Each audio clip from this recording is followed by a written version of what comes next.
Hi guys, welcome back. So we've got a really important lesson for today. Let's go ahead and jump right in. Now, we just learned how your brain takes in your experiences, interprets these experiences, and converts them into memories for storage. So how do we take this knowledge and apply it to the task of learning to speak English naturally and fluently? Easy. We've devised 3 simple rules that you need to follow. Now, these rules are helpful no matter what it is you're trying to learn, but for today and for the sake of the program, we're going to apply them specifically to the task of learning English. Rule number 1.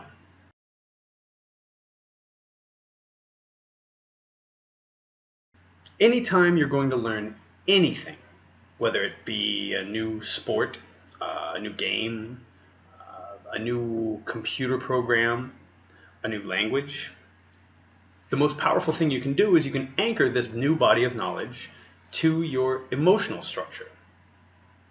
So, this program is designed to engage you on an emotional level.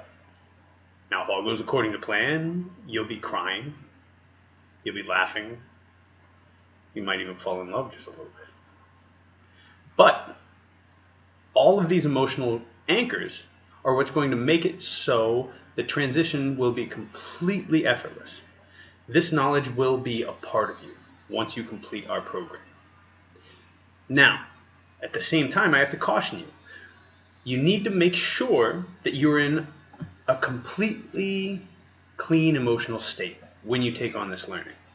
That means if you're tired, if you're bored, if you're distracted, don't force yourself through it. Take a little break.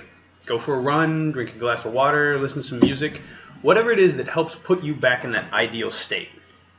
Okay?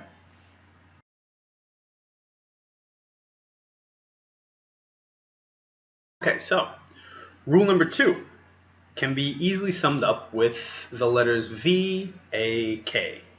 Now, this symbolizes the 3 learning pathways: visual, auditory, and kinesthetic. Okay? So first, for visual, what I want you guys to do is, when we bring up a new word or a new concept, I want you guys to visualize in your mind this new concept. So, instead of just listening to the video, following along with the story intently, I want you guys to actually take a little trip in your head. I want you to visualize what's going on. As these new words come at you, I want you to be actually picturing them in your mind.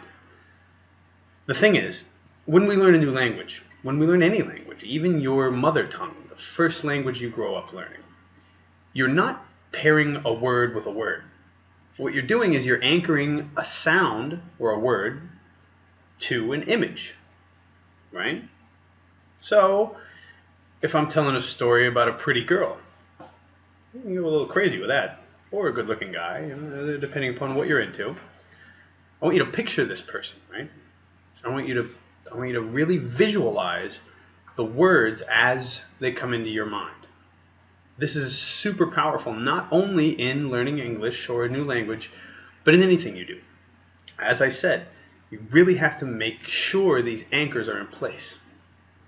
Next, audio. Some of you guys are going to be bigger audio learners than you are visual or kinesthetic. It's just the way it goes. This program is designed to catch everybody. Now, audio, when we bring up a new word, when we bring up a new concept, I want you to say it loud enough so that you can hear your own voice. And I want you to refine it.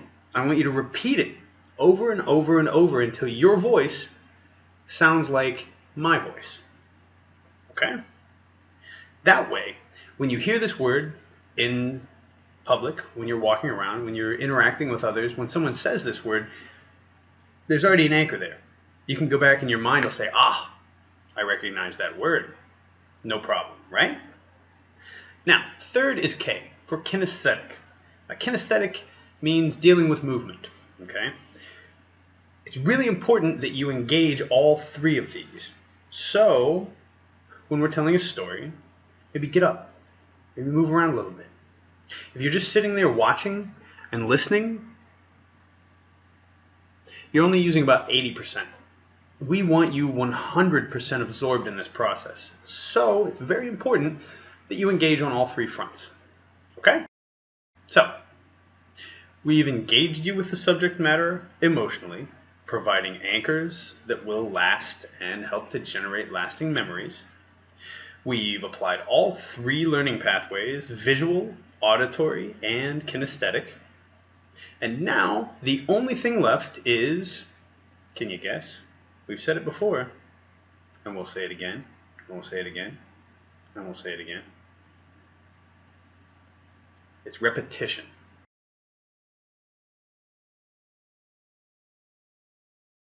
Now, repetition is necessary to make anything truly natural. Think about anything you've ever learned, any skill you've ever experienced or practiced. Practiced. There it is.